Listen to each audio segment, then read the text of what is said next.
Welcome back at 1250 WSSP. It's Steve Sparky Pfeiffer, along with the Jersey Boys, who are performing at the Marcus Center starting this week. I'll be at the play coming up on Thursday night. Looking forward to it.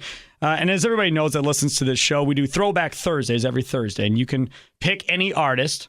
They either have to be dead or they have to be 20 years old, or as a group, 20 years or older, or they have to be broken up as a group, one or the other, something along those lines. So I vote from time to time the Jersey Boys, and I've been on my Jersey Boys kick lately because I've got the soundtrack. I've seen you guys 4 different times, or seen them play 4 different times. And in-house, we have the newest version of the Jersey Boys at the Marcus Center, Brandon, Jason, Nick, and Nicolas. Brandon, I guess I'll start with you first and foremost. Why this play? Why did you decide to get involved with this one specifically? I know everybody needs a job. Everybody wants to get paid. I get that. But was there something about this play specifically that drew you to it? Just because I knew I could fit into the role. I mean, it's you're always looking for whatever work is good, and this is kind of like the golden ticket when it comes to our world, because it's something where it's a show that's very popular and is doing very well, and it's kind of a nice, steady income for a while, which is great. So, which is very rare. You know, Jason, when you talk about this show, the last time this show left, I thought it was done. I told my brother, I said, well, you blew it, because I doubt it'll be back ever again. You blew your one opportunity. And then it was in Chicago, and I'm like, okay, you better go. He didn't go. This time he's going. He's coming with me on Thursday night, so he's finally going to get to see it. He's a big oldies music fan, too. But talk about the longevity of this show, and really how people just continue to come regardless of how many times it comes through their city. Yeah, because I mean, it was here only just a couple of years ago, I think, in 2011. Yep. Yeah, you know, everybody, a lot of people come to see this show because of the music. You know, they're fans, or, you know, they grew up at this time and they know they're going to like the music. And so that gets people in the door. But what really keeps people coming back is how well this show is put together. I mean, the book itself, just the story of what these guys went through is incredible, and it's so well put together by the playwrights and the director and everyone that that's what keeps people coming back. You know, they know they're going to hear the music, but they see this amazing story with the, you know, that nobody knows about, the mob connections and the jail time, the gambling debts, you know, this crazy story.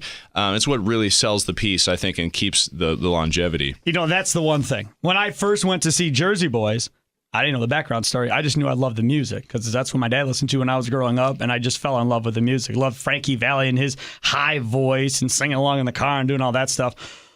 But the one thing, like you just said, the background storylines. But the other thing, Nick, that comes through it is the emotion from not only Frankie Valli, but everybody as they're sitting around the big table discussing how really far in debt they are at that point. And you can feel it in the audience, the emotion coming through. And every cast I've seen, and I'm sure it'll be the same with you guys this week, you can feel that raw emotion, like you guys are really living out the part. Yeah, I mean, it's a story of brotherhood. So I mean, the fact that Frankie takes on this debt from Tommy, it's a sense that, you know, you would do anything for your brother, for your loved one. You would even take on this debt. No, don't say that. No, I wouldn't do that. No. Hey, at the end of the day, I'd do anything for my brother. You could say that about yourself, but let's not go too far, man. That's a lot of damn money that we're talking about right here. That's a lot of money. But I think that's why people connect to it. Absolutely. I truthfully do. That's why I connected to it when I saw it for the first time. And you know, that's the other thing. So you saw it before you actually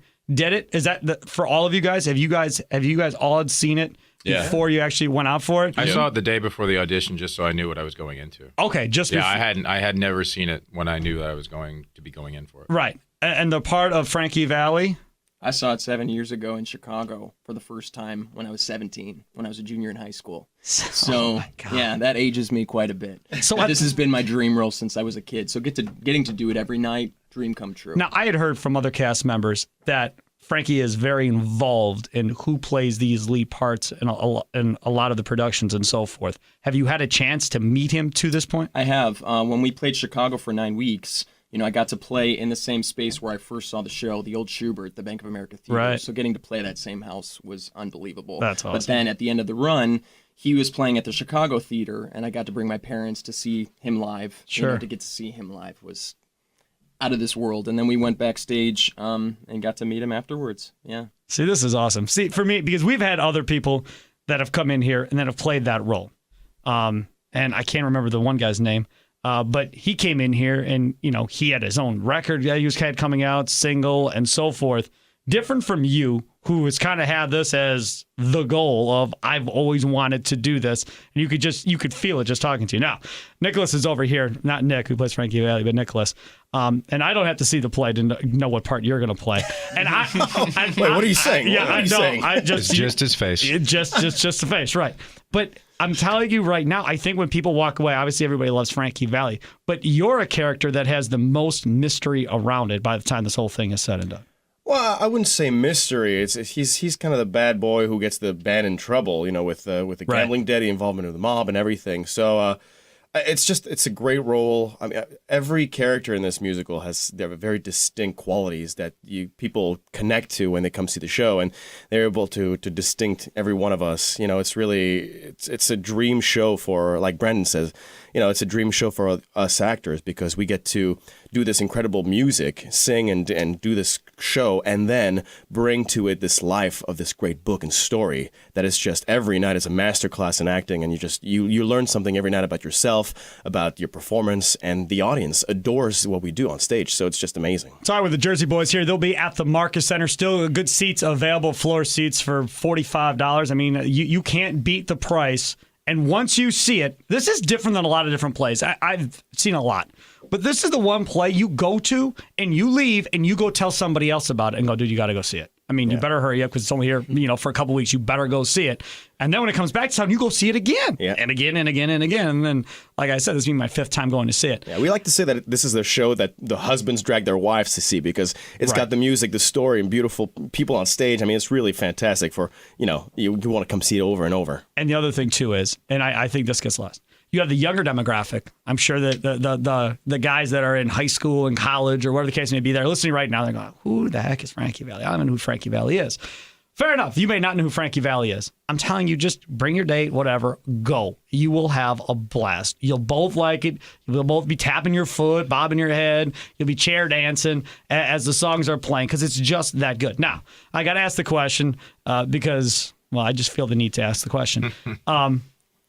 How's it like when you're out touring? How are the women? Because, you guys, 4 good-looking guys, Jersey boys. My wife Two of us is are married. beautiful. Your wife is beautiful. Nicely played, Brad. Nicely done. But how is it? Being in this play when you're going from city to city, because everybody goes, oh, yeah, Kevin Costner, he can have whoever he wants, and all these guys.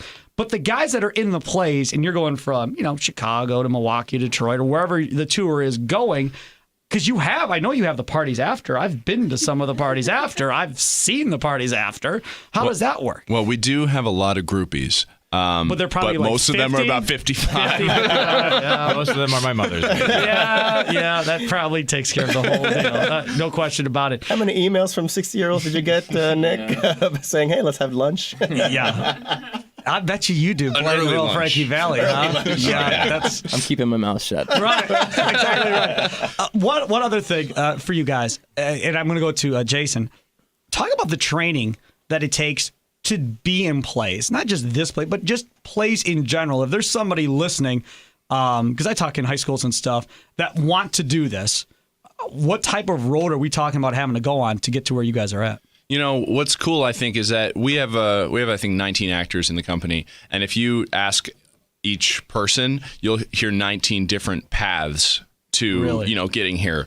Some people went to a conservatory college, just for this, or even like a prep high school, for performing arts. Some people did not go to college for this at all. They got out of high school, moved right to New York, and that was, the path that worked for them, and that was their school. I went to just a regular liberal arts college for something else. And I switched halfway through. Really? I was like, you know what? I think theater would be fun. And so I did that, and then I worked in Seattle for like 6 years before I moved out to New York. Before I felt like ready, to kind of take on the big apple. But it really is. It depends on your situation.